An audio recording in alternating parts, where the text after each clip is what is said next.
You, what's going on? It's your boy back with another one for Black History Month. You know what I mean? We're getting towards the end of Black History Month. I got a couple this week, and today we're gonna be doing this is one of I ain't gonna say one of my favorite Denzel movies, but it's definitely underrated. Something that a lot of people don't talk about. It was one of his earlier movies. Um, Still star-studded. He had a lot of help, some good actors, and the plot was crazy. It was something that you really saw on the norm. You know, what I mean, nowadays, yeah, people. I haven't even really seen it like that with newer movies. Actually, for real, I'm surprised they haven't done a remake for this. And the movie I'm talking about is Ricochet. Like I said, early Denzel, he was uh he was definitely in his bag when this came out. I ain't gonna lie. You know, this is at the when he was the talk of the town. So, you know, he was this when he was starting to get all the good parts. He had a few already under his belt, but this one they really start matching him up with other elites. You know what I mean? Like John Amos. We got a lot of people in here. For real, for real. We got John Amos in here. Starletta Du Bois, another movie that she's in, and she was just in everything back then. I've reviewed in the last couple of weeks. I reviewed at least one movie that she was in. Last week it was she played the Nurse Shelley in South Central, and before that she played the mother in Strap. So hey, just another one where she was shining. You could tell that she was definitely at the top of her game when it came to the early '90s. And it's another early '90s movie. I think one of Ice T's first movies. Um, yeah, there's a lot of people in this flick. Now that I think about it, for real. And yeah, this is a good one, man. If you haven't checked it out, I definitely advise to check it out. And John Lithgow playing the villain, who was in a lot of different things too, especially back then. You don't see him around as much now, but another big actor at the time that they put him with. So, like I said, not something that's talked about a lot. When you talk about Denzel's movies, I'm sure everybody knows he's done a lot more since then, as far as like X and you know, man, it's too many to name. For real. It really is. Training Day, of course, everybody knows that.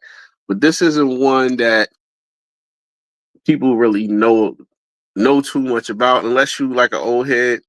You know, I was very young when I saw it. I was one of the fortunate people whose parents let them watch rated R movies back then. So, you know, and even if they didn't, I would still sneak to go see it. So it didn't really matter. I was going to see it anyway. Believe that. But like I said, early Denzel, man, this is, whew, yeah, this one brings it back. And as I said before, I'm surprised they haven't done a remake on this one alone because the plot is not one that's really talked about a lot. You know, now people are doing it a little bit here and there. And after we get into it, you'll see what I'm talking about. I really think that now that I think about it, this next season of Raising Canaan is kind of taking a lot from this movie. Not saying that 50 did it or Stars did it on purpose, but when it comes to the Unique's character and John Laird, I'm saying, and the character, the villain in the movie, they're kind of similar. John Lithgow and Joey Badass's characters are kind of the same. They really are. But we'll get into it. But this one right here, man, like I said, it's an older one, you know, late 80s, early 90s. This one, Ice-T's first movie that he was really starring in, not starring, but uh casted in, where he was a supporting role. This is before New Jack City. And this one they started laying a lot of stuff out at that time. You know what I mean? You had stuff to come in 91, and then and that was what this was around the same time that South Central South Central came out in 91. Then you had 92 was like New Jack City and all that other stuff. Then 93 you had Menace, and man, things was just coming out back to back to back then. It was just a slow progression, but each movie got better and better. But that's kind of getting off subject. But we're gonna get into this one of these classic Denzel movies, and I need to do more Denzel movies, especially the classics that people don't really talk about, because he got some really, really good ones, and this is one of them. So we're gonna get into this, man. This is Ricochet, and we start out, man, with Nick. Okay, Nick and his partner, they playing basketball, and Nick is Denzel's partner. That's his partner movie. He plays Nick, and at this point, we just seeing that he's just an average guy. He's playing ball.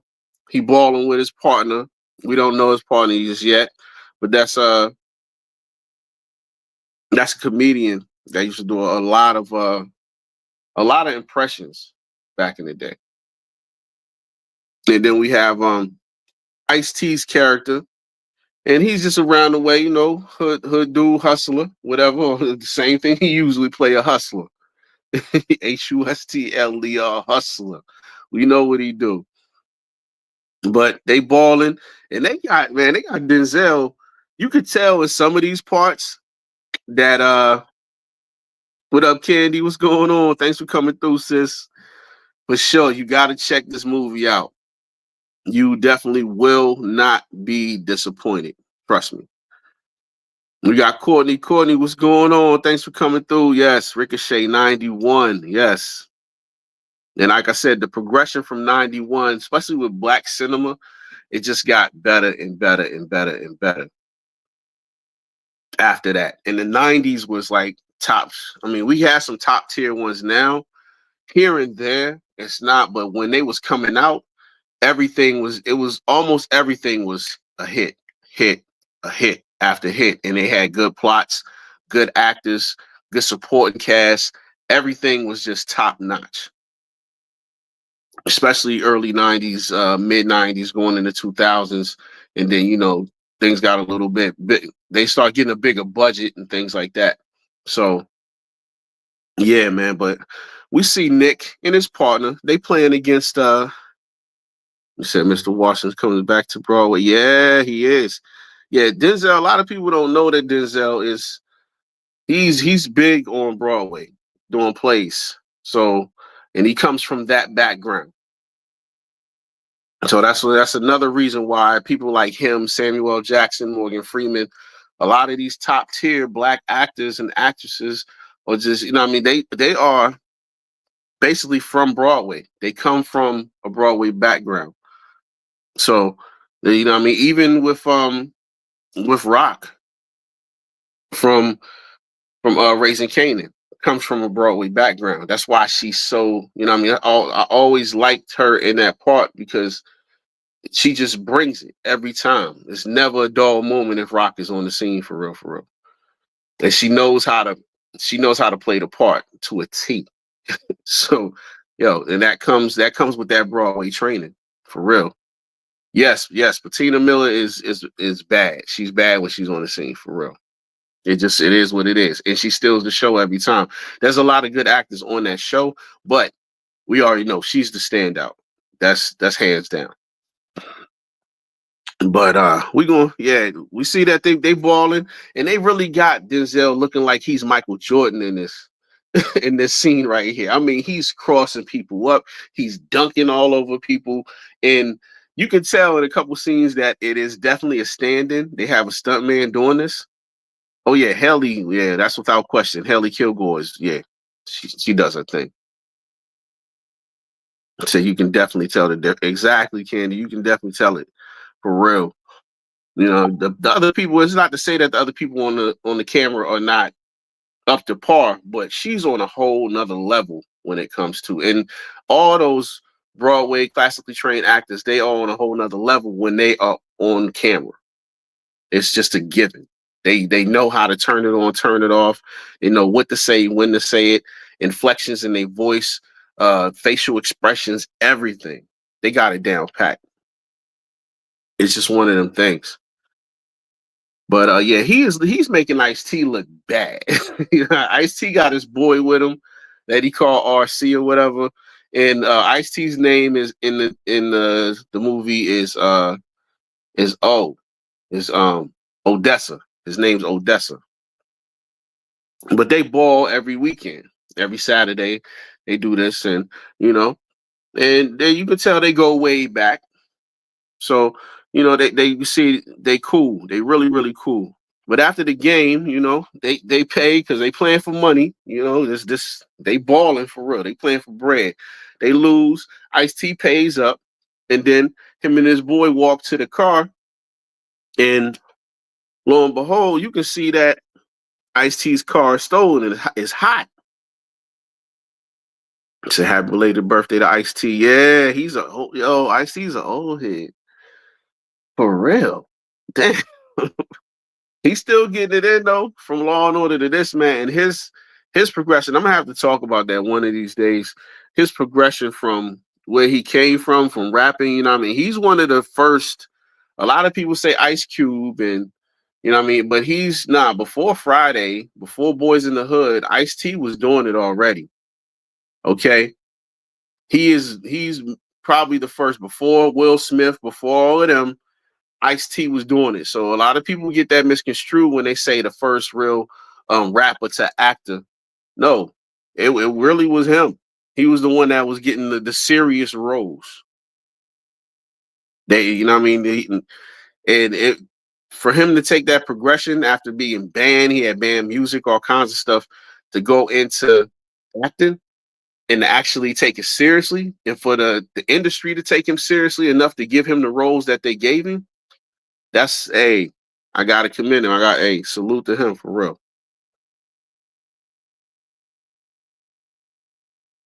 But yeah, man, this is my bad.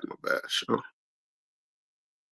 But yeah, man, you said the ultimate switcheroo. Yeah, it was. He was on this switcheroo for real, because he was gangster when gangster rap was first coming out. He was one of the pioneers for real. So for him to take that and flip it, that's crazy. That was unheard of back in the day. Now people look at it like, okay, anybody can do it, and they can. But he was definitely one of the ones that paved the way. So I definitely got to give him his props for that. But they see, Nick sees that the car is hot, and he's like, okay, well, we're gonna see you on the asphalt next Saturday. And Nick's like, nah, I think we're gonna have to cut our game short from now on, because he really don't want to be associated with him in that way. He can only turn his head so much. For real, for real. So it's like, okay, we cool, but we gotta cut it. I gotta cut ties with you, bro. And he's like, okay, well, it is what it is. I mean, I'll see you in the streets, whatever. But it's no love lost. They go their separate ways. And then we see Nick, we see Denzel on his straight Mac Daddy mode back then. And that's where everybody get the Denzel impression when the licking their lips and all that. I mean, yeah. That all that stuff they didn't know. This is how he was back in the days on some of his movies. So, early Denzel, young Denzel, where all the females was swooning over him and all that stuff. Yeah. He in a couple of his movies, he did do his Mac Daddy mode where he was trying to holler, and this is one of those scenes where he's trying to holler at Alice, played by Victoria Dillard. Oh my God. Yeah, yeah. She was baddie. She was definitely one of the baddies back in the day. bad, bad. That's why she was in so many movies. Another actor that was in a lot of movies back then. You know what I mean? You see her in this, you see her in Deep Cover, you see her in a lot of stuff where she played the girlfriend or, you know what I mean, the love interest. And she was, yeah, I mean, come on, man. Like this, yeah, she was bad. She just was. But he's trying to holler at her. He's telling her he's going to law school. She's going to USC. And you know, he's they just rapping. He's trying to get a number. And he eventually does, and then his boy pulls up and we find out that he's a cop. So now it starts to make sense why he don't really want to, he don't want to deal with Odessa anymore because he's hot. And he's like, okay, yeah, he cool, but he can only look the other way, but for so long. You know what I mean? And Odessa, he probably already knows that he's just gonna keep ramping it up. This is not where he's gonna stop at all. He's just gonna keep getting bigger and bigger with whatever he does. So eventually he finesses it. He gives her a ticket, even though she not driving, her friend is driving. He gives her a ticket. But we already know he's just trying to give her the number so he can pick her up, whatever. And it is what it is. It was real smooth how he did it. I definitely give it to him. It was super smooth. He says that major acting debut was in New Jack City. Major acting debut, definitely, but he was in other stuff before that. So Marsh, yep. Yep. And I seen that at the movie theater too. I got snuck in. You know, I was trying to go with my sister. My sister was older. And they went, and I was trying to go with her, but you already know she didn't take. It's my older sister. She didn't want to take the younger brother with her. Cool, I get it. But I end up seeing it anyway. Like a couple weeks later, me and my friends snuck in. Cool. So yeah, for sure. But he gets the number. His partner kind of throws a wrench in it, but she don't care, you know, because he pulls up in the police in the squad car, and he gets the number. They dip off, and that's that. So next time we see him, they at a carnival. They doing patrol, foot patrol at a carnival. And while they're at the carnival, inside robbery goes down. And this is where we see John Lithgow's character. And we can see that he's basically they show him as he's just now trying to break into the game. So he wants to be a hitman, he wants to be a robber. And one of the people at the meeting have hired him basically to rob them. It's an inside job. But you know, he's supposed to get it, split it with the dude. But he ends up coming in and doing what he gotta do. And once he comes in, he brings his little sidekick with him. His name is Kim. So Kim is just basically like a ass kisser. You know, he wants to be with him and try to get on. I guess that's what he's trying to do. He's just trying to be his number two.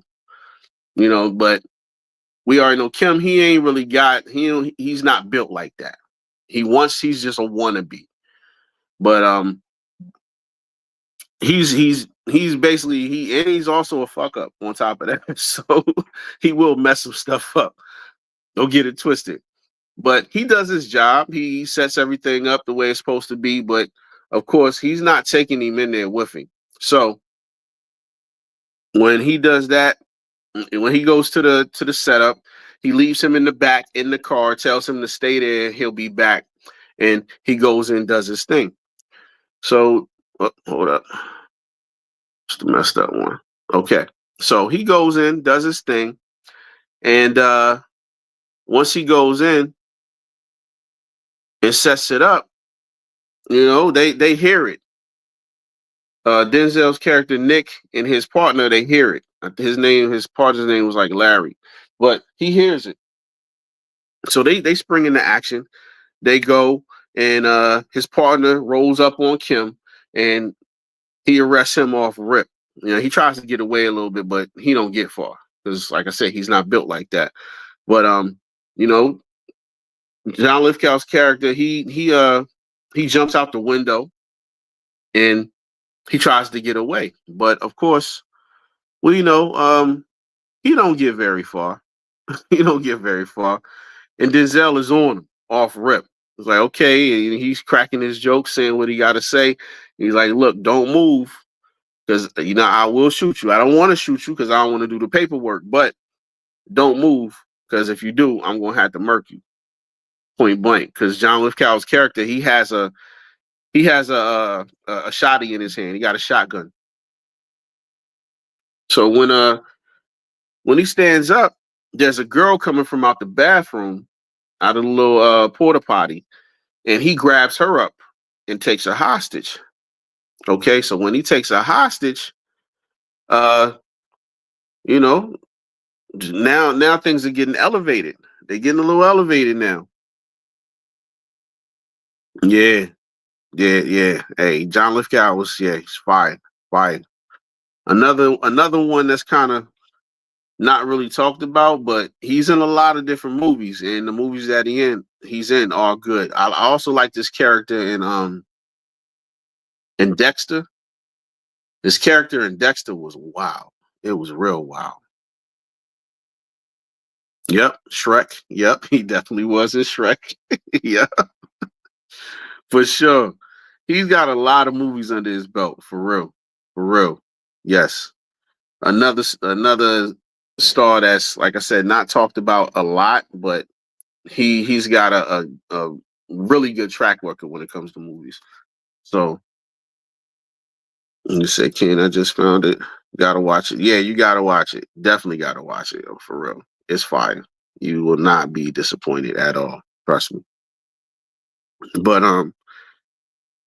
we see him he snatches up the girl, and then that's when Denzel he's trying to negotiate with him. So he starts coming out of his uniform. He's taking off his shirt. He's taking off his pants. He's like, look, I want you to know I don't have nothing on me. You take me, and let her go and take me as your hostage. But of course, he's not trying to hear that. But by this time, he's like, okay, whatever. I'll let her go, but I'll take care of her basically after I murk you. So he points the gun at him, and that was his mistake. Because after that, that's when Denzel pulls the little piece. He has a little piece right there in this, in literally in the crack of his ass. I ain't gonna lie. He got a little 22 or 25 in the crack of his ass with a little holster right there. Not even, no diddy. He ain't got it up here, but he got a little holster there in the back, in the small of the back right there. And he pulls that and blows out his knee. So after he blows out his knee, he tries to come after him, but he lays him out and story's over, right? They take him away, and this is all over the news because it just so happens that they had a carnival, and one of the people at the carnival had a video camera. I'm talking about, I don't have a picture here. I should have put it up there, but he has the old school video camera. I'm talking about like the one you put on your shoulder, like a newsman or something. yo, yo. But yeah, this is all over the news. This is top story. It's on every channel. Everybody knows about it. Everybody knows who Nick is now. And you know, it goes without saying that now the DA knows who he is too. And she's talking to the chief of police, and he's like, okay, well, she's telling him, like, look, things are not looking good for your department. We need something. This right here is helping y'all out right here. This is a good cop. She says he's a good cop. He's good looking. You know what I mean? He's nice. He's good PR for you right now, and you need it right now. So she goes to him and she tells him, look, we're gonna promote him. They promote him and his partner to detective. Not before she goes into the locker room to meet him, and this dude's butterball naked in the locker room, bro. And she's just walking in, like, yo, what? Really? This is the men's locker room, so they all in there just chilling, talking shit, and all that. But she goes in there, he's butterball naked, so he hides behind his little locker and shows her. She asks for him to show where he hid the gun, and you know, what I mean, they do that. They do a little witty banter and all that stuff. But yeah, just how nonchalant she was with walking into the locker room like that was kind of crazy. It really was. I ain't gonna lie. It was wild. Said Denzel character has been military for years before becoming a cop. Yeah, yeah. They touch on it a little bit, but not too much. But you can tell he's been around. He this isn't his first rodeo. You know, what I mean, he became a cop. He's trying.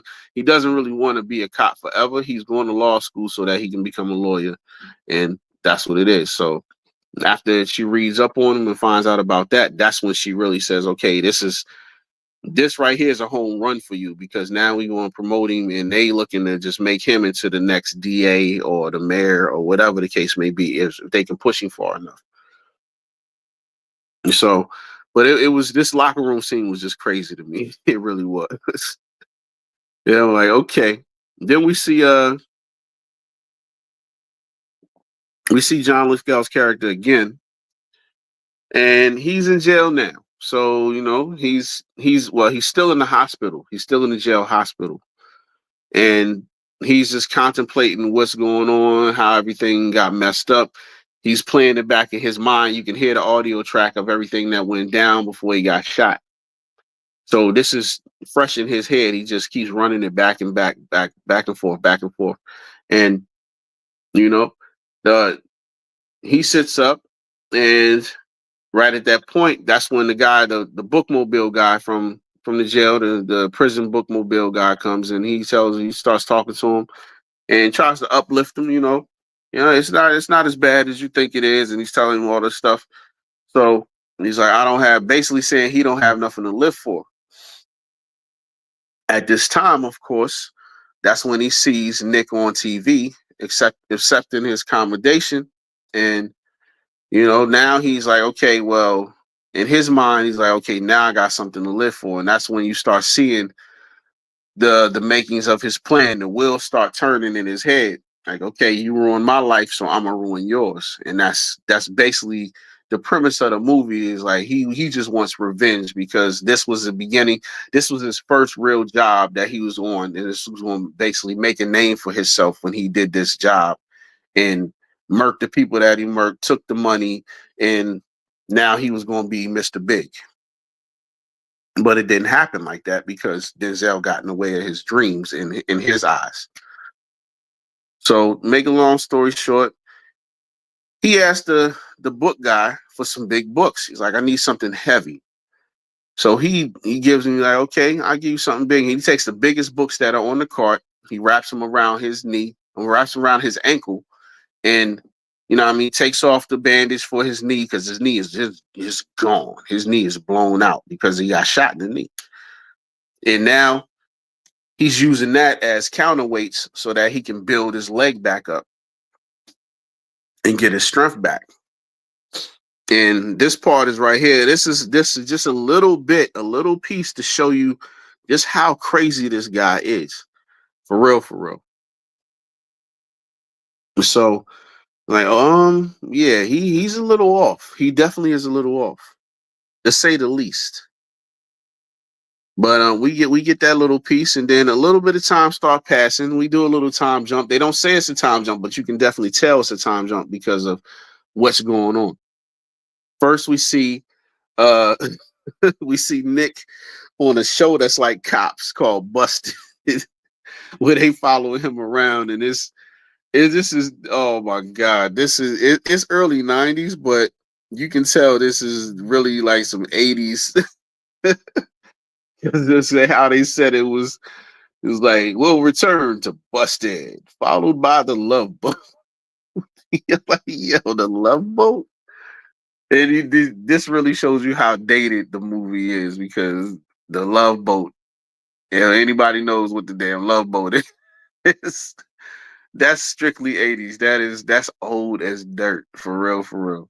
I remember my aunt used to watch the Love Boat religiously, so oh my god, it just brings back a lot of memories. The Love Boat. But Busted is just like I said, a cops watered down cops thing. And then we see him go home, and we see that he got a wife, and his wife is Alice. So some time has passed now. After he got a number, of course, they got married. They have kids, and we find out that he's an assistant DA by now. So we know the time jump is crazy because they just promoted him to detective, and now he's an assistant DA. So some years have passed, things have developed. He has kids now, and he's married, house, all that stuff. We see he's in court, and we see him in a case, well, and doing his job basically. And we see he's a good lawyer. You can tell Denzel, he's doing his thing. He's Denzeling right now. He's acting his ass off, and we can tell he's a great lawyer. Yeah, exactly. I just read the synopsis. Yeah, exactly, exactly. He is crazy, crazy. But yo, Kenny, like I said, wait till you watch it. That don't do it no justice for real. Even the breakdown is not going to do it as much justice as just watching the movie because it's wild. But see, that's why he has no comparison, let alone moral compass at all. Yeah, he don't. No compassion at all. No compassion. But we see that he does his thing in court. He wins the case, of course, because he's Denzel and he does what he do.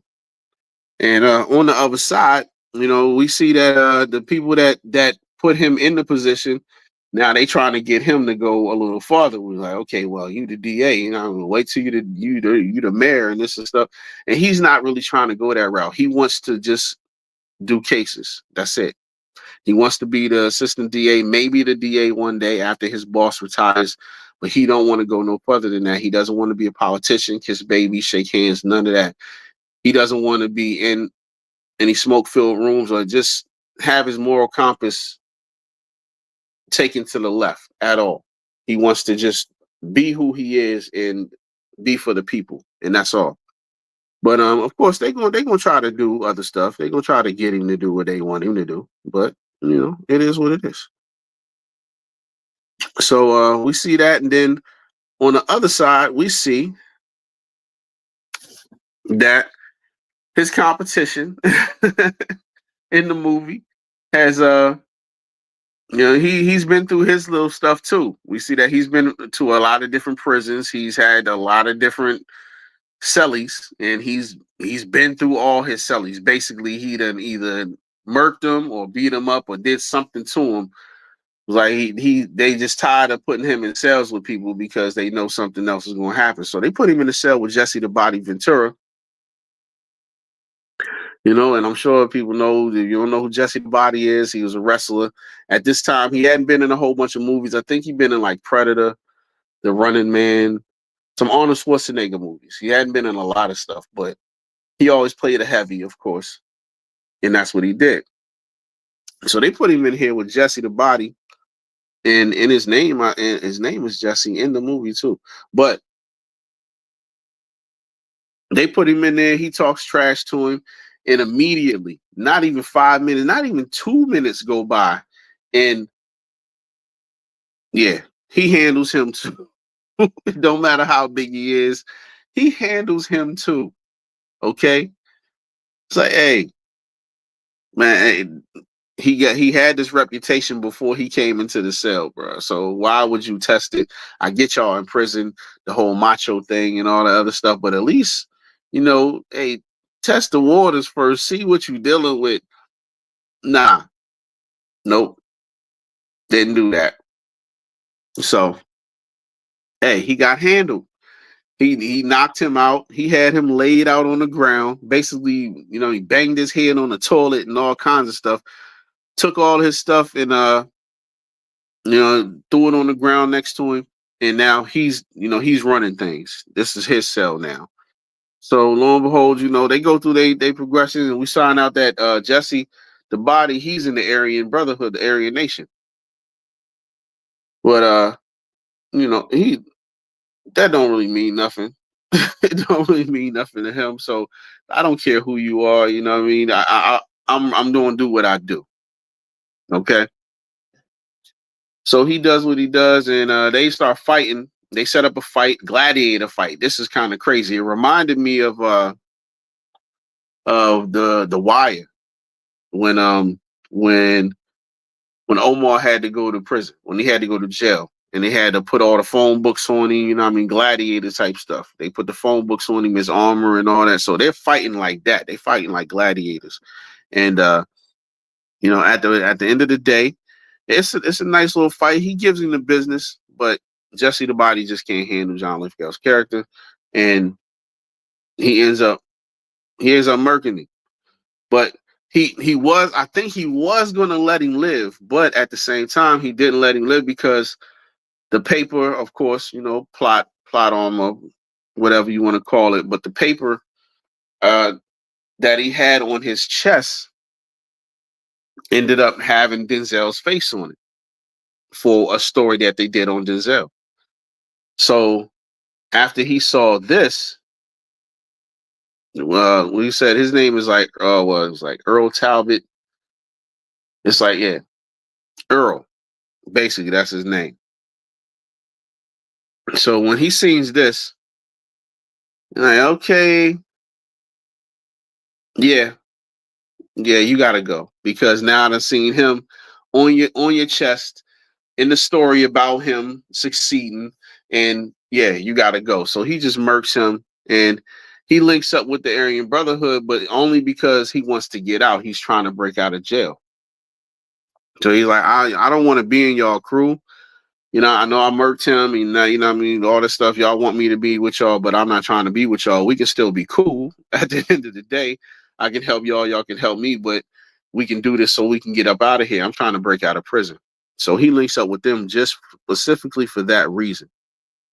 But we see, he's doing this thing. Denzel's doing this thing, Nick, and he's just elevating. That's all he's doing is elevating.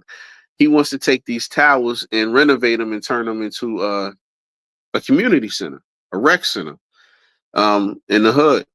So that's his little pet project, and that's really bringing him a lot of press.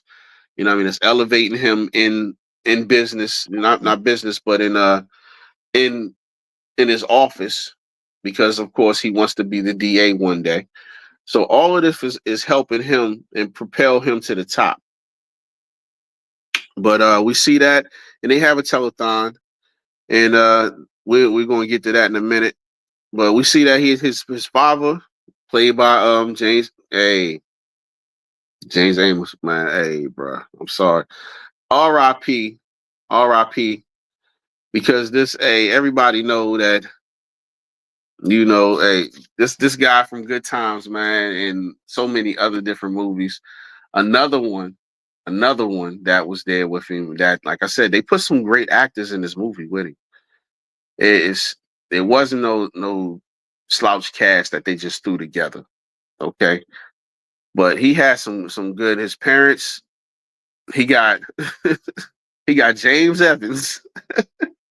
He got James Evans for his dad, and then he got Nurse Shelley for his mom. So hey, how can you go wrong with that? John Amos, yes, exactly. John Amos. I don't give a damn. He always gonna be James Evans to me. That's it. But yes, James Evans is his dad, and he's a reverend, and he helps him along as much as possible. But this is just for the christening of his daughter. So, and they call him PK. They call him PK for Preacher's Kid. That's his nickname. Nick's nickname. So they say that only Ice-T really calls him that. But I guess he says it later on in the movie that, they called him PK. Everybody in the hood called him PK, and he wore it as a badge of honor. But then we get back to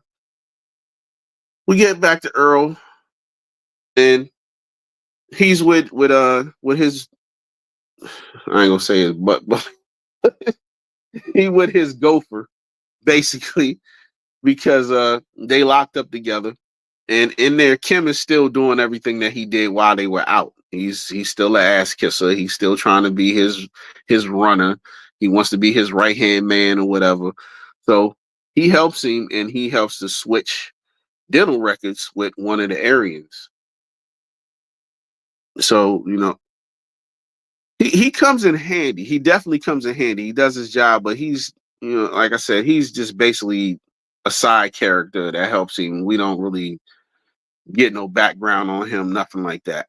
That's all he's there for. It's just a helper. So he helps him by switching the dental records, and then he got to go. So he's getting paroled early. So he's saying, I'm gonna help you set everything up before you get home or before you get out, because they already been planning this escape. And then you really start to see how Earl's mind works. He really wants to get revenge on Denzel's character. So he's printing out pictures. When you see his cell, it looks crazy. It looks like a serial killer cell, for real. It looks wild. But you really start to see, he's a few sandwiches short of a picnic. Believe that. He's smart. Don't get it twisted. Earl is very, very smart, and we'll see that in just a moment. But he is, he's throwed. He's throwed off. I'm sorry. He's psycho. But then we see Denzel, the next scene, he's in a crack house, and we find out that it's Odessa's crack house, because Odessa, as I said before, he's been elevating too. Okay. He went from stealing cars and hot wiring cars. Now he got a whole trap house.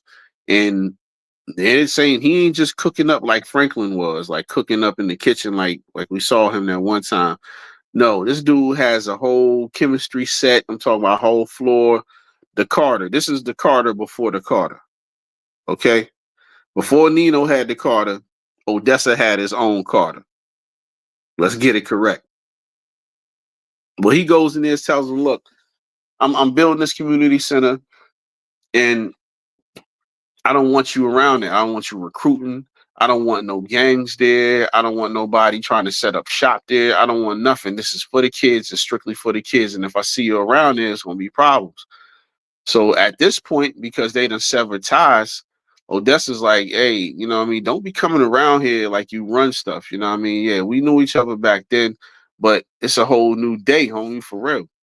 So you're like, oh, then he pulls a gun on him. His boy RC, the one that was balling with him.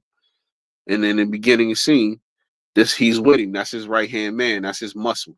So he pulls out a gun on him, and then it escalates. Denzel pulls out a grenade. Like, okay, well, if we gonna go, let's all go right here, right now. And of course, they don't want no smoke for real, so they back up. Yeah, okay, that's what I thought y'all was gonna do. He walks out, and we find out that the grenade was just a light. Basically, it was just a lighter. He faked him out. He called his bluff, and he won. So he got what he wanted. Then we see that the next scene, Earl's getting he's getting out. Basically, he's like, I'm out of here. He goes to his parole hearing, and he does what he has to do. He insults the parole board. Number one, he insults the guy by saying he's going, as soon as he gets out, he's gonna go sleep with his wife.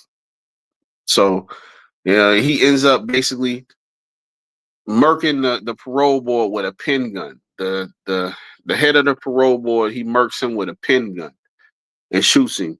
And before they take him to this room where the parole board, which is kind of crazy to me, I got to call out the Goofy on this one. The office was, I guess it was under construction. They were still under construction wherever they were. So the prisoners were there, and they had saws, they had drills, they had all this stuff because they were doing the work. And they had guards there, of course, guarding them and all that stuff, which is kind of believable, kind of understandable. But it just didn't make sense that they were having the parole board meeting in this place. It's usually, you know what I mean, in most times it's in a safe place where they can, then you got to worry about no weapons and things like that. Of course, it's a well-guarded place. It's a prison. But that kind of stuck out to me right there. Yeah, switching records. Yes, we going there for real. Switching the dental records early. Like I said, this movie was. You see this type of stuff nowadays. This is regular, But back then, you didn't see a lot of this going on. You just didn't. Not in movies. But yeah, yeah, it's crazy. It gets crazier. But of course, he does that. They attack all the guards. They got the Aryans attack all the guards. And how they attacked the guards was brutal, man. You see some of what the pictures right here don't do no justice. They slaughtered them. They slaughtered them for real. And they take all their suits and all that stuff and they walk out, But upon walking out, we see the bookmobile guy and he notices Earl. And he's like, okay, hey, young man, remember me? Remember me? And he does not want to call attention to himself. So, he's trying to ignore him. But the guy basically walks up on him. Remember me? I was in the prison hospital and this and that. So, by now the other guards that they trying to fool are starting to notice things. So he just murks dude, and then a whole shootout ensues. They get into the bookmobile and they dip off. When they dip off, they get away, of course. They meet up with the other people they're supposed to meet up with the Aryans, and he tells them the main Aryan guy, he tells them, look, we got a week and I'm gonna have all your paperwork ready. I'm gonna have your passports and all that stuff. You got a week to do what you gotta do, and then we out of here. So he tells them, okay, cool, but then he proceeds to murk this guy. And because, like I said, they switched the dental records. So now he murks him, he shoots him in the kneecap to make it pass so that he looks, because they're gonna do that. They're gonna do an autopsy. So he shoots him in the same knee that he shot in, and then he pops him basically in his face to the point where even if they had dental, if they tried to run use the dental records as identity, they couldn't. Like I said, he was brutal with it. He did not care at all. He was gonna make sure his plan went through. So he did what he did, and they get away. And then in the next scene, we see, okay, the reporter brings it to his attention, which he already knows because he knows everything. He keeps his ear to the ground. So he lets him know, okay, yeah, he escaped. This was your first. This was your first one. What do you think about this? And he tells him, okay, well, Earl or Blake, his name is Blake. At the end of this, Earl Talbot Blake. He says, well, it is what it is, and hopefully you'll you'll donate to the child center, basically, because it's water under the bridge now. It's old news, but you really see that how high he's elevated, because now he's getting all kinds of reporters know him by first name. Of course, a lot of people know him by first name. So basically, they saying like they pushing for, like I said before, they're trying to push for him to be the next mayor, which he does not want to do. But that's the level of respect that he has, that he's garnered by now. And yeah, it's wild. It's wild just what happens in a little bit of time. We see him at the telethon, at his dad's church, trying to raise money for this. And then we see a scene, when this is going on, he walks off, and by this time Blake is already on him. Okay, Blake is already on this guy. Blake walks up to him as a bum. You don't see his face, he doesn't see his face, we do, but he walks into him as a bum and asking for money. This is how close he done got to him already. So as soon as he walks off from the reporter, Blake is already there. He's already in his plan. He's going to get him. So we see this, and while the telethon is going on, his daughters are watching the telethon, and Blake cuts all the power to their crib so he can get in. He gets in, and he does what he has to do. He doesn't do too much that night. He basically just drugs the babysitter enough so that she's sleeping. He can move about the house like he wants to without nobody messing with him. So he does this, and then after that they leave, and when they leave, of course they come home. Nothing's amiss. He doesn't leave any clues that he was even there. The only thing is that the babysitter did call the mom, um, Alice, and tell her, look, the power's out.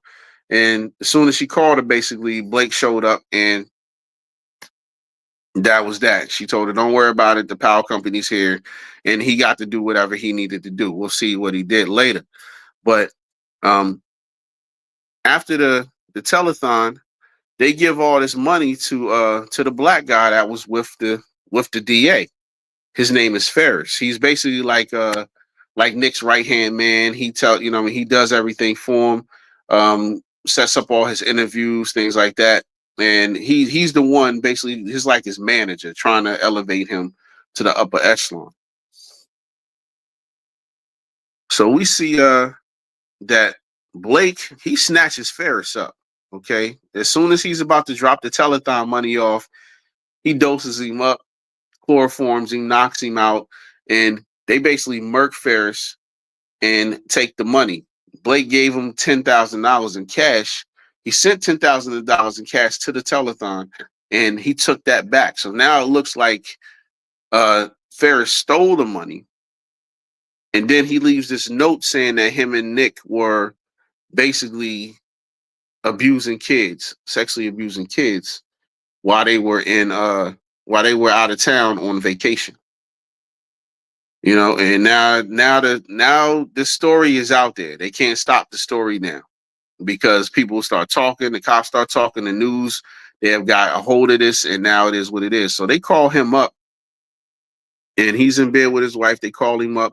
He comes to the scene because he's not new to this. He was a cop, so he can go to the scene. He assesses it with him, and that's when he finds out that he's been implicated in this child molestation thing. And he goes to his boss. The boss tells him, "Look, I'm listening to you. I'm gonna give you the benefit of the doubt, but we definitely gonna have to look into this." She doesn't suspend him or anything like that. She just says, "Okay, look, we definitely gonna have to investigate this and get to the bottom of it and see what's going on." So right now they looking at it. They side eyeing it. All the trust that he done built up over the years, everything that he done built is, he's starting to show the cracks. Blake is starting to really chip at it. But this is just the beginning. So next we see he does this, and Blake does what he needs to do at this point. Okay? He's done what he needed to do. He made him questioning. But then after that, he goes home after all of this stuff. His partner drops him off. And then this is when Blake comes out of the dark, and he lets him know, look, I'm not gone. I faked my death. And he's, of course, he thinks he's gone. He thinks he's dead, but he's not.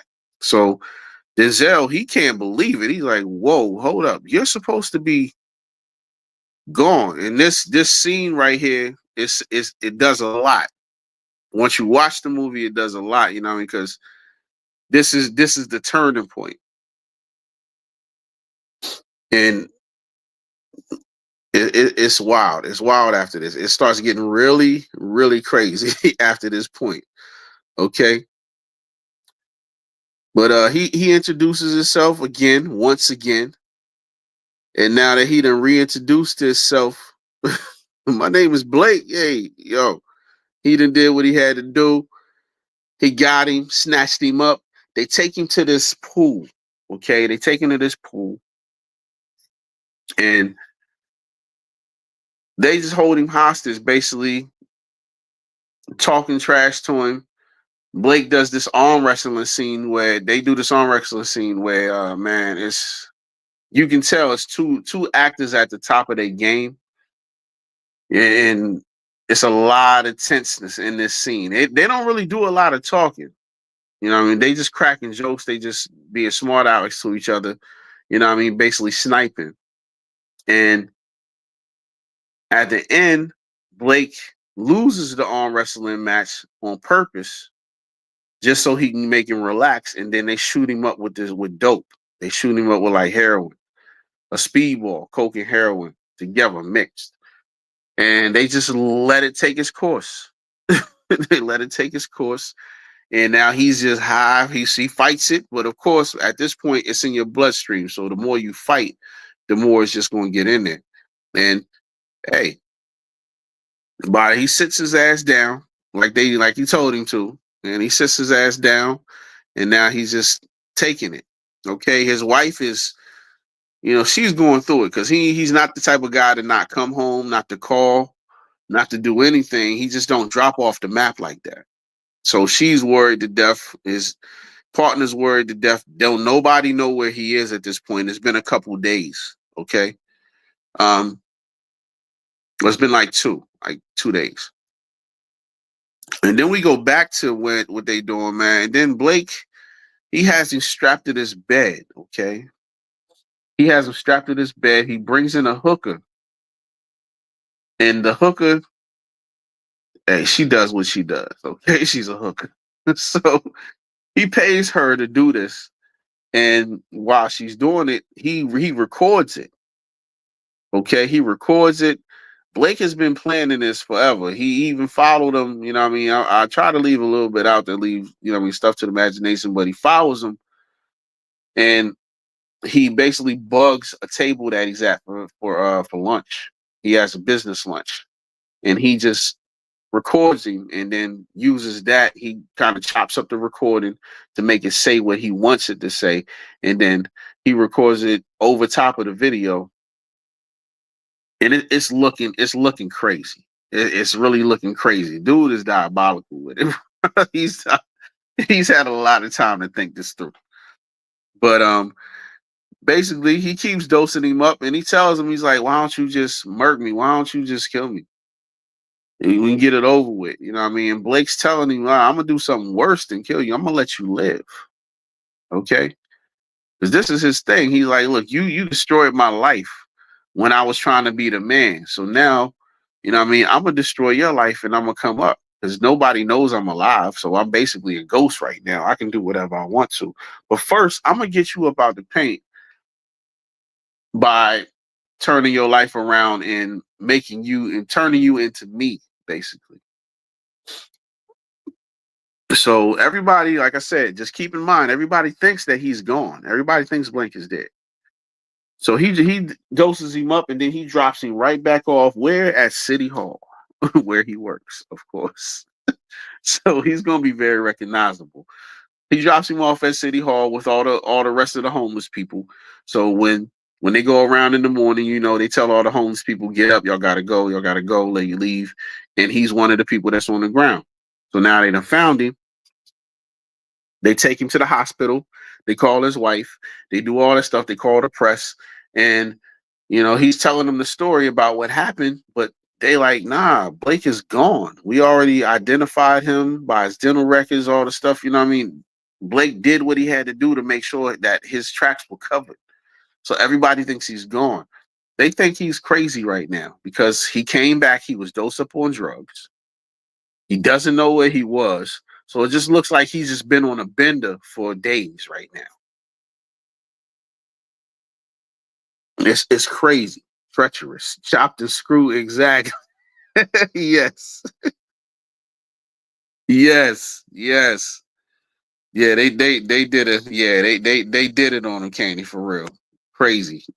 Yeah, crazy movie. Yes, it was wild. Yeah, Blake is he's one of the most diabolical villains at this point in time, because like I said, nobody's ever seen nothing like this for when this movie came out. We've seen it a lot since, but not like this. But yeah, chopped and screwed. He did all kinds of stuff with his voice. Wow, wow, Candy, wow, this shit.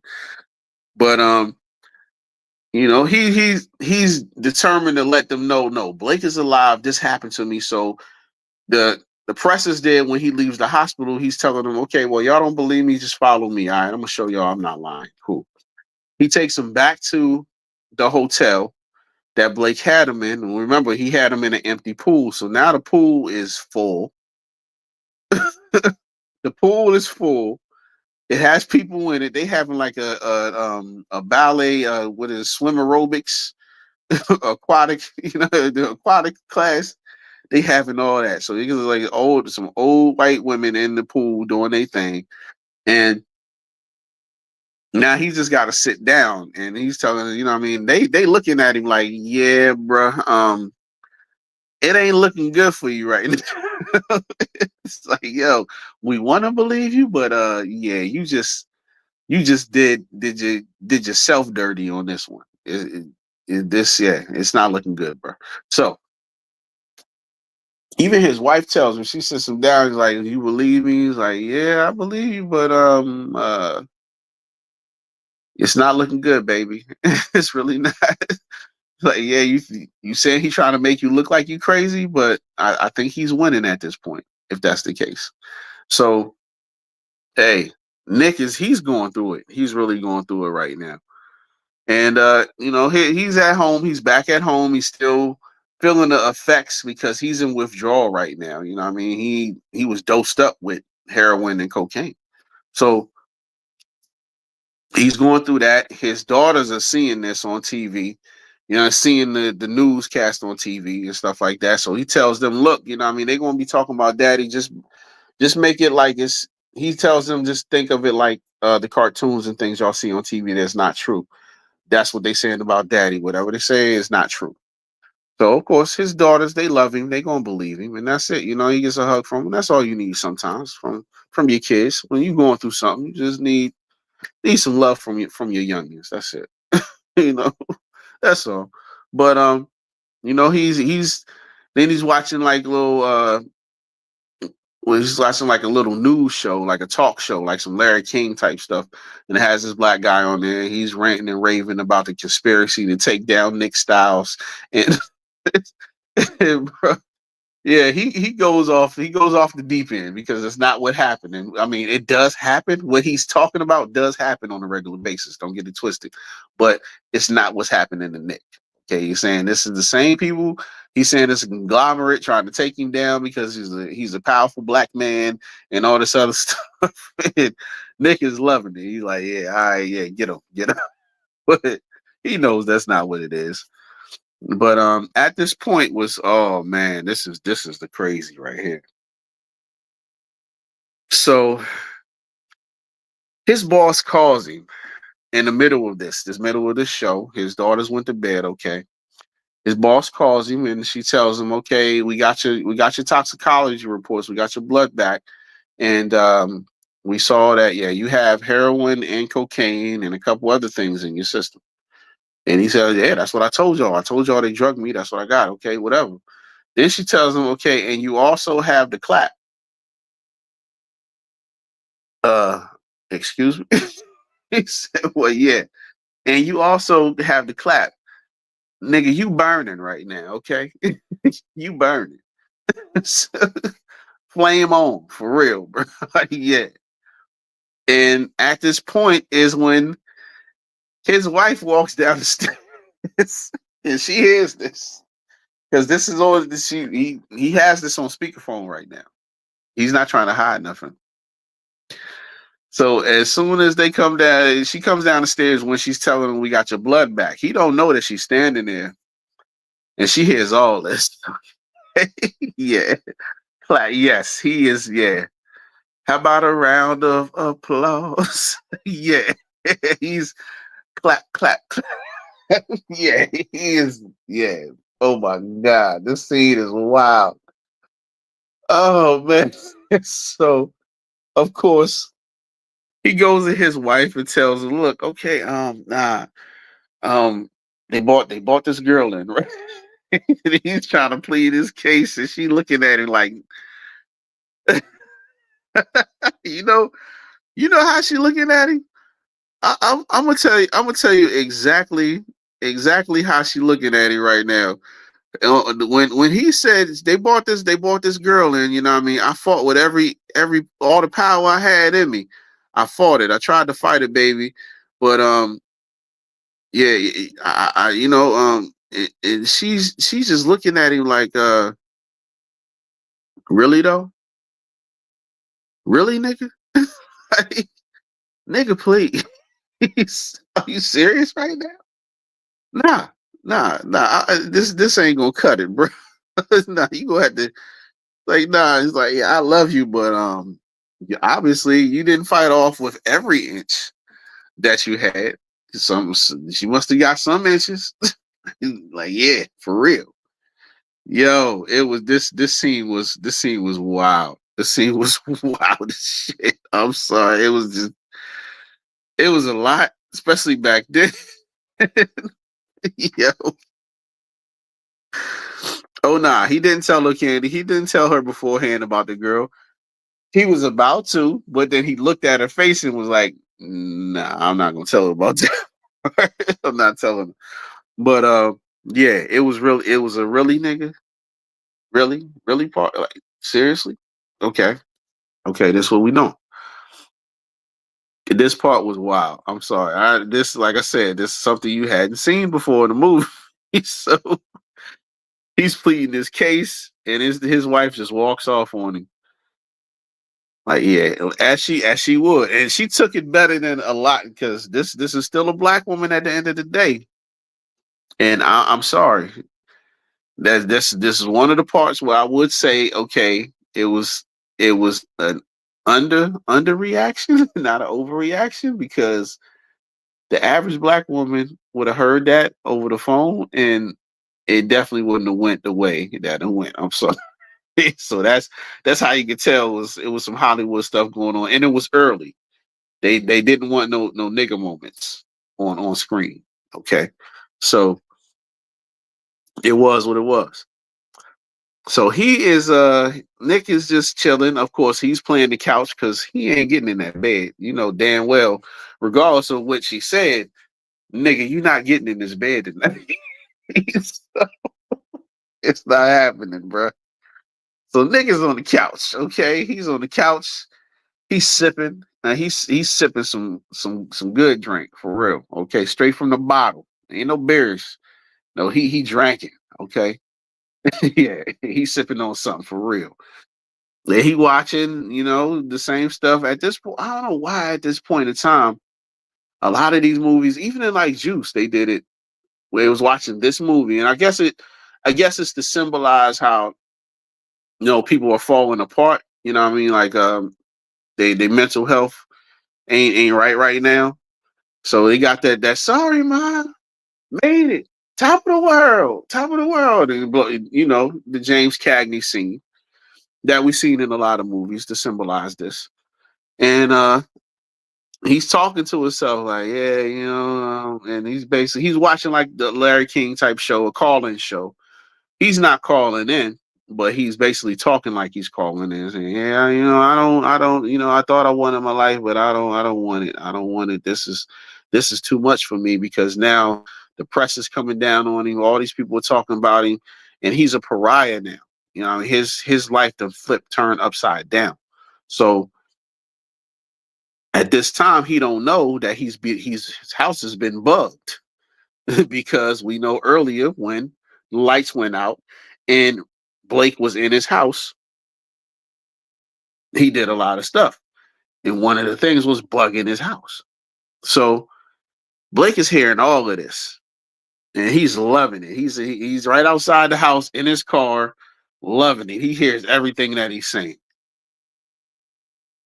So he goes to sleep, he falls out, and when he wakes up, he sees on his VCR, yeah, I said it, VCR.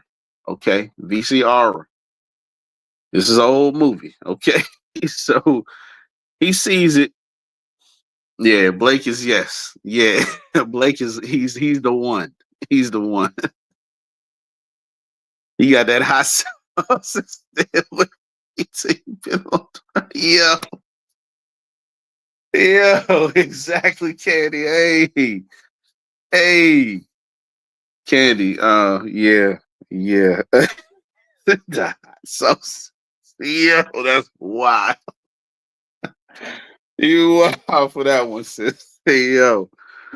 Yes, yes, nigga, you not getting in this bed tonight. It's not happening. You probably won't see that bed for a few months. Actually, believe that. For real. For real. Oh man, bruh. Yo, Blake did you dirty. He really did him dirty. But he wakes up and on his VCR, it has a sticky note that says "Play me."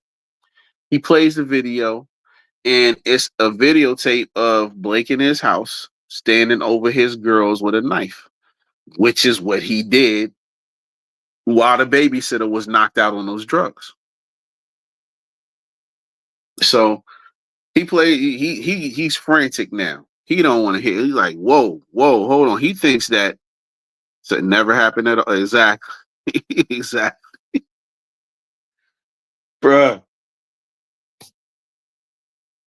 He's frantic. He's losing his shit right now. He does not know what to do. He goes and grabs his gun. His wife left a note saying that she had to take the girls to a rehearsal, a birthday, like a birthday celebration for one of their friends.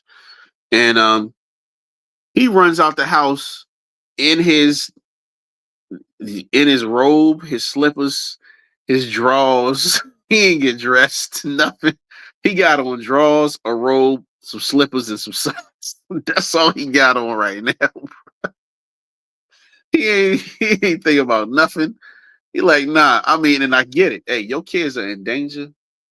I'm not thinking about what my outfit looked like. I'm sorry. It's just don't. When you a parent and you that's the last thing you're thinking about, okay? Especially in this instance. You see a dude standing over your daughters with a knife, and right before he does anything, he cuts off the video. And Nick goes upstairs. Everything is okay. His girl's not there, but now he done seen this. So now he's frantic. Yeah, merciless. Merciless with it. But he just does not care at all. Like I said, he's had years to plan this to perfection. And he did his thing. Blake did the damn thing on his plan. Don't get it twisted. I can't do nothing but but respect that man after what he just did. For real. Said the entire tracks, whatever I have exactly. Whatever I have on Candy, you feel me? My babies is in trouble. I ain't trying to hit shit. I don't give a damn. I like to be butterball. I don't give a damn. I'm out there. I'm going to go to make sure my kids are right. You know? But yeah, he's he's huffing and puffing, running. He ain't even in a car, nothing. He ain't hopping the whip.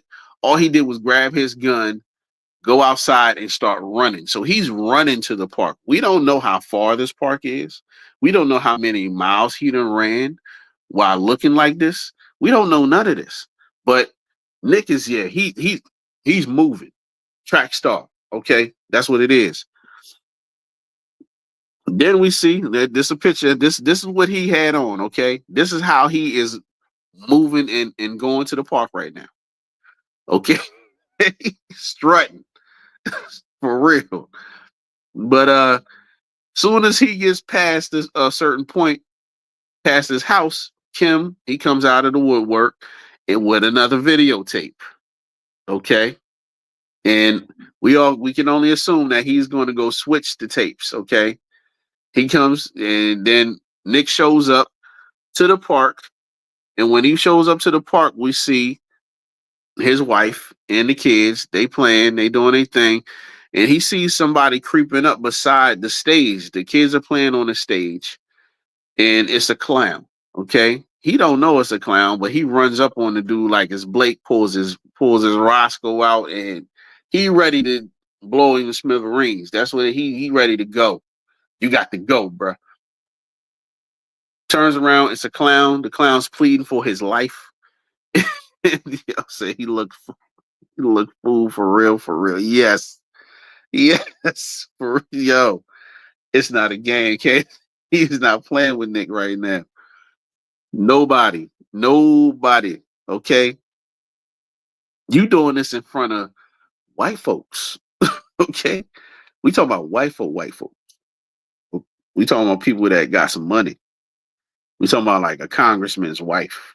Because that's who's friends with your daughter and her friends, and this is her daughter's party, and you looking real niggerish right now.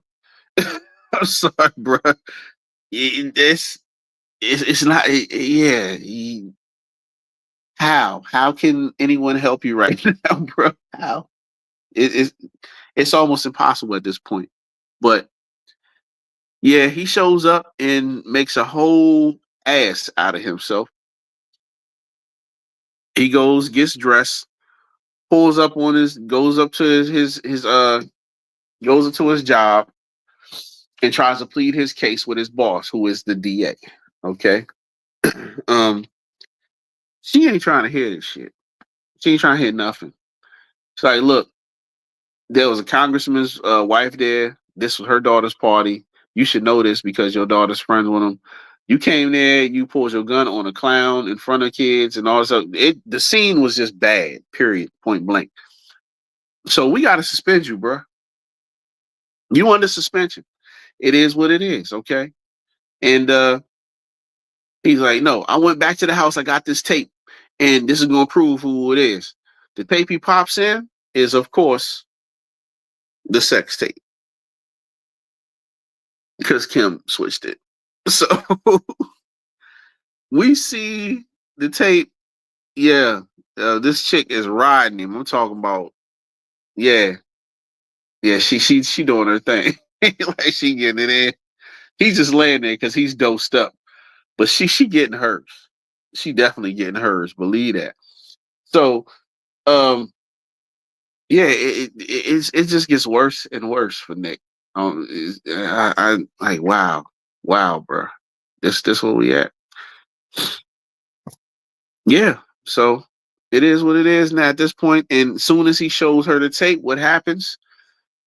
The the uh the other one of the other DAs come in and they say this you need to check channel 6.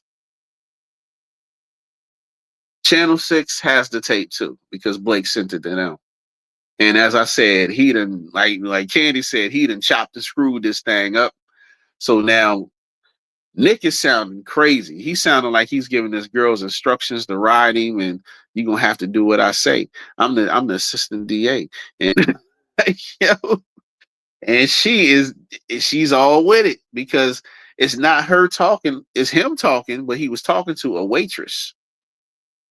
You know what I mean? And he was just talking to a waitress about his order. It's looking crazy right now. It's really looking crazy. But yeah, she said you suspended, bro. Yeah, pending investigation, you suspended. Everything but fired. Basically, at this point, he's like, yeah, I know I'm fired. I'm fired at this point because yeah, this scandal is going to be too big for anyone to cover up. I'm cooked. It is. And he's resigned to that fact. He's like, yeah, okay. Wow, wow. Yeah, Blake is the goat. Yes, yeah, Blake is the goat. Blake didn't. Yeah, he didn't. Oh man, bruh. It says he did. Woo! Wow. Yeah, Blake is wild with it. So yeah, Nick goes home and he runs into his partner. The only person that believes him for real at this point, because his wife is kind of teetering at this. He done heard some things, and now it's gonna be, woo, your wife, you already ain't sleeping in the bed, and now it's on TV, bruh. Yeah, you ain't. Don't even think about smashing that no more. You ain't gonna see no parts of the pussy at all, no more at all, bruh. Chalk it up. I hope the last time was good, cause it's a wrap for you, bro. Yo, said I'm here for Blake shenanigans. Let's go. Hey, yeah, you and your wife. Hey, man, she must love you for real, to go through all this. Because the average black woman, nigga.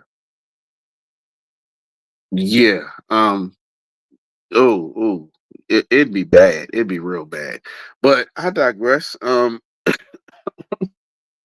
He runs into his partner. His partner tells him, "Look, I went to the prison and got Blake's stuff, all the stuff that was in his cell. And then once you see this," and he pulls all the stuff out, and it's all stuff with Nick's face. I'm talking about he done cut Nick's face and out of magazines and put him onto the body of a woman, and like he is certifiable at this point. Okay, we already know that what he been doing, but Blake is just to get a look into his mind with all the pictures and all the stuff that was all over his cell, which we seen earlier in the movie, but now it's in the box, and it's a lot. It's a lot. Okay, but he tells him, "Look, I got some information." And he finds out that they supposed to pick up the stuff, the passports and all that stuff, and it's today. Basically, they're supposed to pick it up tonight. So they go and sit and wait for them, and they go to the store, which is an Aryan Brotherhood front, and they run into this guy who was man. This shows you that a lot of these movies, man, a lot of these people was playing the same parts in different movies because we run into Buddha. Okay, he's not playing Buddha in this movie, but in South Central, he was playing Buddha, and he was head of the Aryan Nation in South Central in prison with OG Bobby Johnson, and of course, we already know, yeah, he's a man. Yeah, that guy. Okay, but he's in this movie playing the exact same part that he played, different name, all that other stuff, but he's an Aryan Nation head, and yeah, same thing. Okay, but we see that Kim rolls in. I said Blake is one of the most complex characters from Ricochet. He is. He is. Complex characters, period. I don't see a lot of characters like this. You know what I mean? They really had to think this through to make this character. They had to get the right person to play him, and they definitely did, for real. That's no doubt, no question about that. For real, for real. You got that one right, Courtney. Hell yeah. But we see that Kim, he walks in right when they're there to get the passports because Blake's not going to be seen outside. He's not going to be, no, he's supposed to be dead. So he sends Kim, his gopher, and he goes in, and Kim does a nope. He has a nope moment. He walks in, sees them, walks right out. It takes like 2 seconds. Yep, nope, runs out, and then they run into the alley. His partner chases Kim. They run into the alley, and when they run into the alley, uh, Blake is waiting for him. He's waiting up on the fire escape, and he murks his partner. Like they chasing, and then soon as he gets Kim, he gets popped. Blake pops him. Period. Does him dirty, dirty. Okay. And then of course Blake, what is he throws him the gun that he just shot him with. And you would think that because Nick used to be a cop, he's not going to touch that gun. But of course, in the heat of the moment, he catches the gun and starts shooting back at Blake. But Blake had on rubber gloves. So yeah, Blake has on rubber gloves, and he takes them off, and now it's only Nick's prints on the gun that killed his partner. And the rabbit hole goes deeper. Okay. It just gets deeper and deeper. Dude can't catch a break for nothing. He's cooked, filleted, fried. He's done. Laid out, but get the sides out. He's done. He's done. There's nothing else you can do, bro. Now Now it looks like you done killed your partner. And that's gonna be all over the news, okay? Because you ain't got time to be this raining, number one. So like he would think that he'd be able to wipe off the prints, but it's just not. That's another thing that they say, like when people trying to wipe off their prints of the gun and all that stuff. It's really not as simple as you think it is. But either way, you looking crazy, bro. And this is just the icing on the cake. Now you done bodied your longtime partner, God dad to your daughters, all of that. Yeah, yeah. It's a wrap. It's a wrap, Nick. I'm sorry. Yeah, Blake is he's won at this point. He got you, bro. So what does Nick do? What else can he do? He calls Odessa. Odessa is he's like, okay, what you talking about? Okay, yeah. You sounding crazy right now, but I got you. And regardless of what him and Odessa just went through, they did grow up together. So he's like, man, if he called me, then I know he's ass out. So I'm gonna help him. I got to do what I got to do. So he goes home, gets his girls, gets his wife, tells her, look, I know I look crazy, but I'm not crazy. And I love y'all. I'm just trying to prove my innocence. And she's telling him, like, yeah, this ain't it. This ain't it, bro. I'm halfway in, halfway out right now. For real. It's like I don't know. I don't know if I want to go with you. But he convinces her to pack the kids, pack the girls' stuff, and they go to Odessa's crack house. Yeah, and you just imagine the wife and how she's thinking right now. Okay, like man, you was gone for a few days, you came back on a whole bunch of stuff. Saying drugged up. I found out you was with another chick. Now it's all over the news. The video that you made is all over the news, and it's a white bitch on top of that. So now you want me to grab my daughters and go to a crack house with you? Yeah.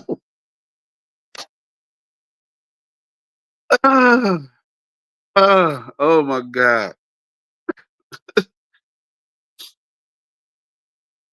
You said the similar to Big Canaan talking to his cousin Jukebox, Big Jukebox and throwback classic power sing. Yeah, kinda, a little bit, but not really.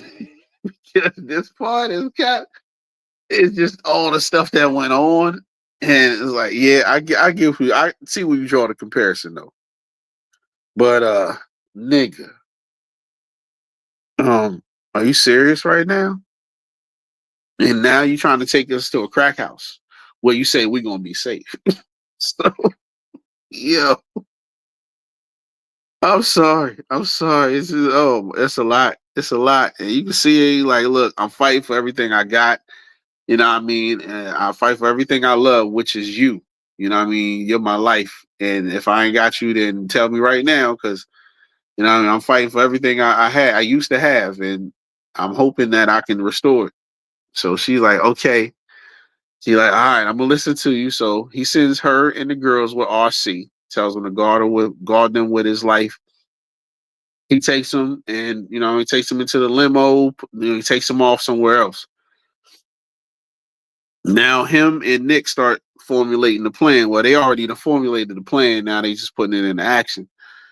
So we see Blake and Kim, they at a bar, and it's an interesting bar to say the least. um yeah, it's a lot of S&M and suspectedness going on, and yeah, a lot of agenda stuff, okay, going on. And this is probably like one of the first, this when a lot of that stuff started, but it wasn't in a lot of movies, okay. But this right here, you can tell Kim is now is now I'm starting to think Kim, I'm like, dude, are you just trying to be his right hand man, or are you trying to be his girls? Like, what's going on with Kim? Kim was always, and you'll see it in the movie, but he was always kind of iffy to me just because of how he talks, and You know, he don't have no backbone at all. You know, he just does what Blake tells him to do whenever, however, whatever. You know, so it's looking like Kim, bro. You might, and you taking it to this bar. And you can look at it two ways. You taking it to this bar because that's how you get down. Because these people know Kim at the bar. Don't get it to that. This is not just a bar that they walked into. Kim is a regular. Okay, he knows the bartender's name. He knows certain people's name in the club, and that to me shows that you frequent this place a lot. Okay. Uh, but you can also look at it as okay. Well, nobody would look for Blake here as well. But that still don't excuse the fact that Kim, everybody know you here, bro. Something you want to tell me? Is something you like to say, bro? Okay. But okay, whatever. They go to the spot, and on the news, they see that Nick is on top of this crack house, and he's got flares, and you know what I mean. It looks like dynamite, but it's not. But he has flares, and he looks like he done lost it. Okay, he's finally cracked. He's at the top of the building. Oh yeah, hold on, gotta get makeup, gotta get makeup. He's putting on lipstick, he's putting on powder on his face, and he's saying, you know, he's confessing to everything, and he's looking real crazy right now. I'm talking about he's looking mighty crackish. Okay, very very crackish, if you ask me. But yeah, Blake sees this on TV, and he's like, no. You know, and something because right then that's when Blake snaps because he's like, no, you gotta suffer like I did. You can't take yourself out because now he's thinking like, okay, he's about to commit suicide, and that just won't do. I need him to go to jail and suffer in prison the same way that I did. So this is messing up Blake's his whole theme, his whole plan. So he's like, nah, we gotta go. So Blake goes to the scene and he's there, front and center, just like they thought he would. And now Nick he's up there saying, okay, yeah, I did this to these kids, and you know what I mean, I stole money from my dad's church and the fundraiser and all this other stuff. And Blake he's cracking himself because he, like I said, he wants him to suffer for real. So he gets there and Blake he hasn't been in public for real, except for this bar. We ain't seen him in public. But he's walking all that back just to go there to because he's his plan is falling apart in front of his eyes. But we see that he has a plan though. He definitely has a plan as far as we talking about Nick. And Nick does his thing. He enacts his plan. So he does what he needs to do, and he basically fakes his death the same way. You know, he's doing the same thing to him that Blake did to Nick. He's faking his death. So now, he goes in, he jumps into this little tunnel, this little insulated tunnel, and goes down to the bottom, so he'll be safe. But the building blows up. Everybody thinks that Nick is gone, including Blake, who can't take it. He's like, no, he's screaming at the top of his lungs, no, no, no. Everything is falling apart for him now, which I don't get. You still, you want him to suffer, but at the end of the day, even if it don't go as planned like you wanted it to, people still think you're dead. So you can still go and do all the stuff that you wanted to do. This can't be the end all, the be all. And then what you was going to do after this, well, after he got locked up, what you was going to just torment him for the rest of his life, I guess. So he's taking that away from him. But we see this, the world sees this, there's cameras everywhere, the news is out there, and Blake is losing it. He's losing it. But of course, they enacted their plan, and now they tell Blake, okay, look, hey, you on top of Blake? Yeah. He lured him. Exactly. He lured him in. Then Nick flipped it on him. He definitely flipped it. So now Odessa's people, Odessa done gave all his people the rundown on what Blake looks like and all this other stuff. So now they say, are you on top of Blake? It's a phone call for you. And he gets on the phone. It's a pay phone, another thing that does not exist anymore. Wow. But he gets on the pay phone and it's Ice-T. Ice-T tells him, look, come to the tower, the same towers that Nick is trying to build the community center at. Like, come to the tower and we're gonna sort all this out. My boy don't like you playing games with him, so you want to play games, we're gonna play some real games. Blake goes to the tower where he sees Kim already tied up because they just snatched up Kim ASAP. As soon as they got there, they snatched Kim up. And Kim is just he's giving you the third degree. He's like, man, look, I can't believe I've been following you all this time and you really don't know shit. You ain't who I thought you was.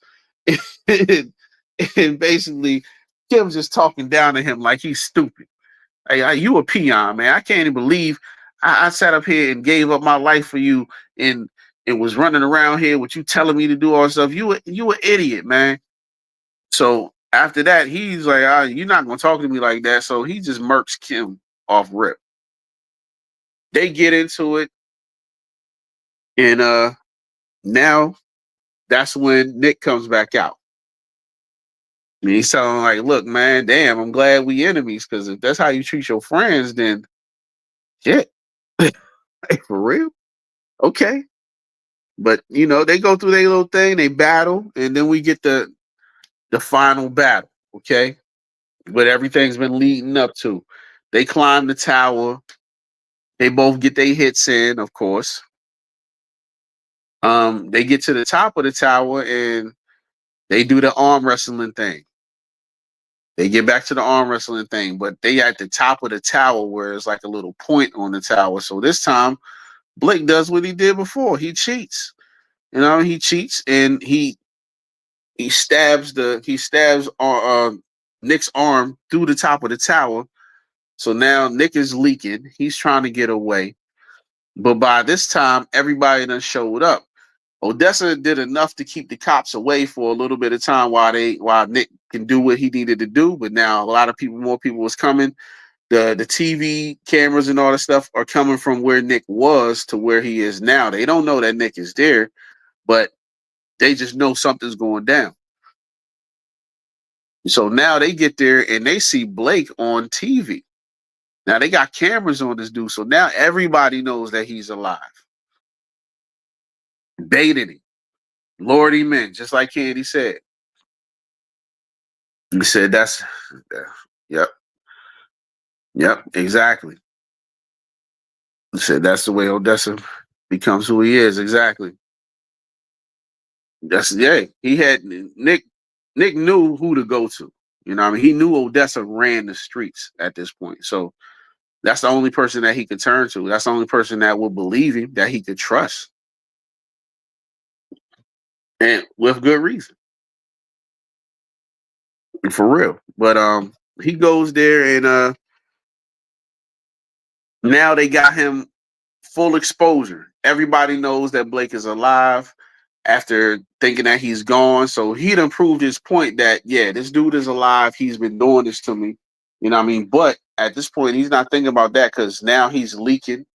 He's on the verge of actually being murked himself. He only got one arm. He's holding on to this little thing. And of course, he's holding on to the bar at the top. And, he's just about to get killed. Of course, he tells Odessa, look, they got a plan. They get him to the top of this thing. Nick has some climbing gear where he can just hang off of the tower without touching it. Odessa takes some jumper cables, sends a shock through the top of the tower, the whole tower. They electrocute Blake, and that's it. He gets the point now. That's what his little line was. Back in the 80s, early 90s, they had to have these little cheesy lines that they say in each movie. Start with the Schwarzenegger and Stallone and all that stuff. So, and Die Hard and all that. And this is no different. Like, yeah, you got the point now, Blake. and that was the end of Blake right there. So he gets his family back. His wife pulls up in the limo. Odessa did exactly what he said he was going to do. Kept the girl safe. Kept his wife safe. And they link back up. And basically, that's it. Happy ending. You know what I mean? The reporter, of course, she comes up and asks him, "Do he have anything to say?" And he's like, "Nah," and that's how it goes off, basically. Because any other time, he always gave him a comment. He was always talking and all that stuff. But now that they done threw dirt on his name and all that other stuff, he got no love for them. But basically, that's the end of the story. He walks off into the moonlight with his wife and his daughters. And he tells Odessa, "Hey, look, we back on the asphalt next Saturday." So now they back to playing basketball every Saturday. So now they done mended their relationship, and we get right back to where we started from. But man, like I said, this movie right here it's top tier. It's top tier Denzel.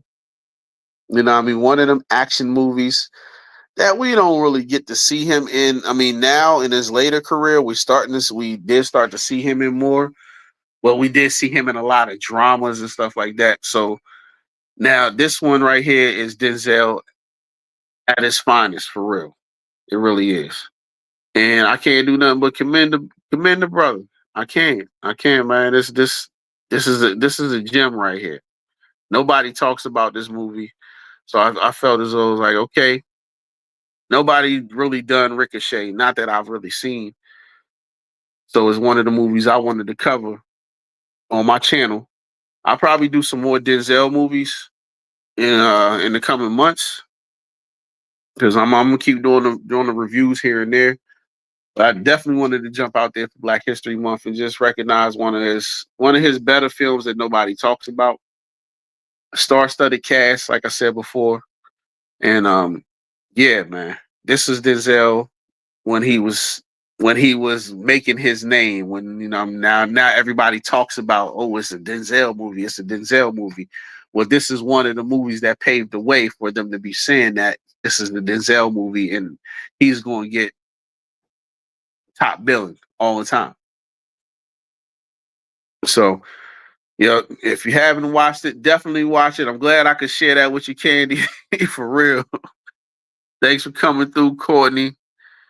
And definitely Candy. Hey, I broke it down, but it doesn't do what I just did. It don't do it no justice. Trust me. It's a great movie. It's definitely a good movie. And I left some things out.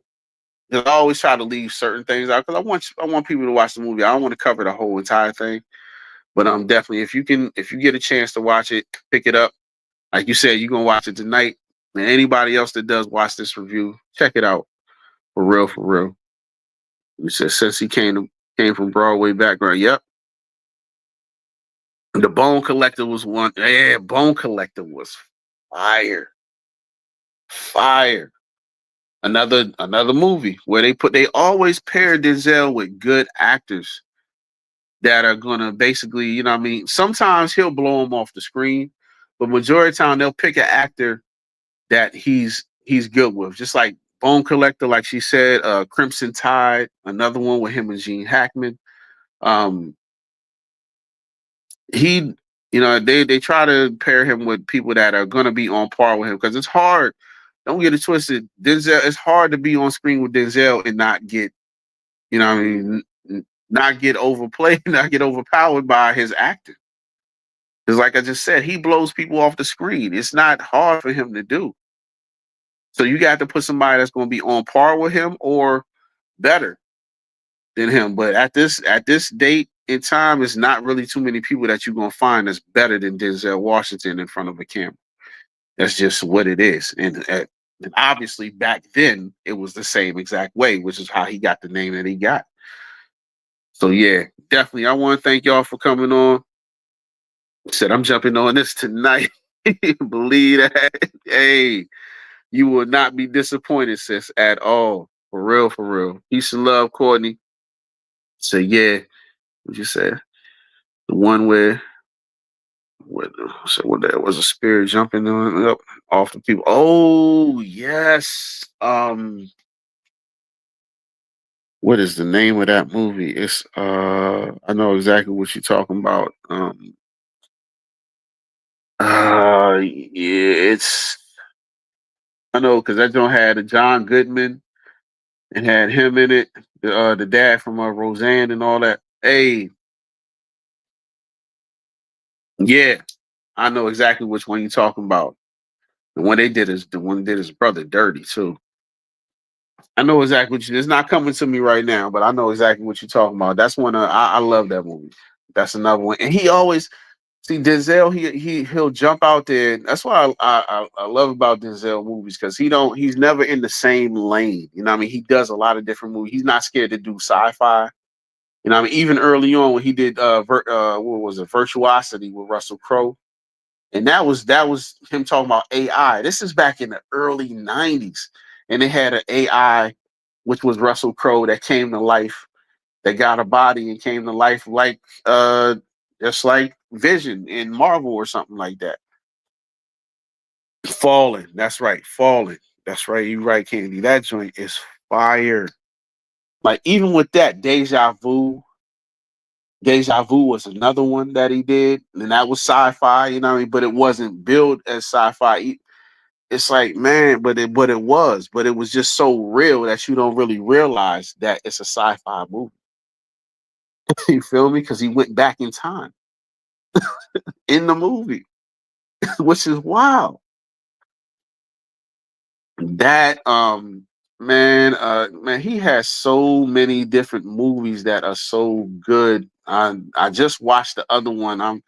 I'm drawing a blank when it comes to the joint with him and Eva Mendes when him, Eva Mendes, and Sanaa Lathan. I just watched Man on Fire. What was that? That was yesterday. I was watching Man on Fire because I was on Discord with Detroit and the rest of them. And I hope everybody in Detroit is good. I know, you know what I mean, things on the news, stuff like that with the flood. And, you know, I hope everybody is okay. I haven't really talked to Detroit since then. But yeah, Out of Time, yes. Out of Time is fire. Another fire ass Denzel movie. It's like, yo, just the premise of the movie, how he had to just, you know, just like, man, what? Being the sheriff, you know, and all this stuff, doing his Mac thing, you know, sleeping with somebody he ain't supposed to be sleeping with when you had fine ass Eva Mendes at home the whole time. But another one. Another one. Denzel, he just I don't really see too many movies that he does. I can't really name any that he does like that are just wrong. You know, Denzel just makes fire. Period. He does. So you gonna have me in the Discord watching movies tonight? Yo, I'm telling you, Katie. Hey, you already know when it come to Denzel. When it come to Denzel, it's that's one of our favorites. That's one of the ones that we got. That's top tier. That's undeniable. It don't matter what he touched, it's turning to gold. King Midas. For real. We was just talking about Book of Eli. When we was in the Discord last night, we was talking about that. Book of Eli. Oh man, it's so many different movies that he is. It's like, man, really? And even Book of Eli is kind of sci-fi because it's an apocalyptic movie, but it's based in real life. And that's the thing. Like when he touches those sci-fi movies, it's not going to be like a Star Wars movie. It's not going to be something. It's going to be It's going to be something that's so based in real life that you don't even realize it's sci-fi. So, yo, for real, Denzel. Hey, hats off to you, brother. You know what I mean? And like I said, it's one of my favorite actors. And I hope he keeps doing. I know he said he's about to retire. They're trying to get him a new Black Panther, and I hope I'm hoping. We was just talking about that. I really hope that if he's in the new Black Panther and they cast a new Black Panther, that he's one of the old heads that's basically trying to, trying to teach him about stuff. One of the old heads in the background. If he isn't a villain, but if they could cast John David Washington, his son, as Black Panther, I think that would be fire. I really think that his son could do Black Panther. And then being that his son was cool with Chadwick, nobody wants to do Black Panther right now because of Chadwick Boseman and what he left on it. And they just have too much respect for him as an actor and as a Black actor to not take over that part and just leave it as it is. But if somebody does do it, then I would definitely want John David Washington to do it because I think he would body it. He would definitely body that part for sure. But let me get up out of here. I want to thank y'all for coming through. Candy, uh, definitely thank you for coming through and chopping it up with your boy. Courtney, as always, thank you for coming through and chopping it up with your boy. For real, for real. It's been another night that yeah, we definitely had some fun with this one. I will hope y'all join me tomorrow. I'm gonna be joined by some of the ladies and hopefully some of the guys come through too. We're gonna break down who's the man, the first ever hip hop who done it. And I know we're gonna have a ball with that one. We definitely gonna have some fun. But with that said, y'all have a great night, and y'all already know what it is.